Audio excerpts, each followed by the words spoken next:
മനുഷ്യരെ ഇങ്ങനെ മണ്ണ് പോലെ ഇങ്ങനെ ഇഴുകിച്ചേർന്ന് സ്നേഹിക്കുന്ന ഒരു വല്ലാത്ത ഹൃദയം, അത് മലബാറിൻ്റെ മണ്ണിൽ നിന്ന് മനുഷ്യർക്ക് കിട്ടിയിട്ടുണ്ട്. അതിനി അതിനകത്ത് ഒരു റേസിസോ ഇല്ല, അതിനകത്തൊരു പാർഷ്യാലിറ്റി ഇല്ല, ഒന്നുമില്ല. അതിനകത്ത് ജാതിയില്ല, മതമില്ല, അതിനകത്ത് ഒന്നുമില്ല. അതിനകത്ത് എനിക്ക് തോന്നുന്നത് ഈ മൂല്യങ്ങൾ, ഞാൻ വിശ്വസിക്കുന്നത് കണ്ടേജിയസ് എന്ന്, ഈ കൊറോണ വൈറസിനേക്കാൾ വേഗത്തിൽ മൂല്യങ്ങൾ ട്രാൻസ്ഫർ ചെയ്യപ്പെടും.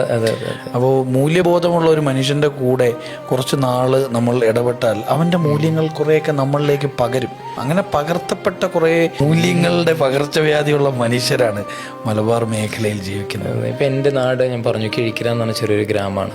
അവിടെയൊക്കെ പാവപ്പെട്ടവർ ഉണ്ടെങ്കിൽ they doesn't want to worry about anything. ഞങ്ങളുടെ നാട് അവരെ അങ്ങ് ഏറ്റെടുക്കുകയാണ്. ഒരു പാവപ്പെട്ട ഒരാളുണ്ടെങ്കിൽ അയാളുടെ ഉത്തരവാദിത്വം ഞങ്ങളുടെ നാട്ടുകാരുടെയാണ്. ഞങ്ങളുടെ നാട്ടുകാർ അവർക്ക് വേണ്ട എല്ലാ കാര്യങ്ങളും ചെയ്തു കൊടുക്കണം. ഒരാൾ പോലും പട്ടിണി കിടക്കണ്ടേ.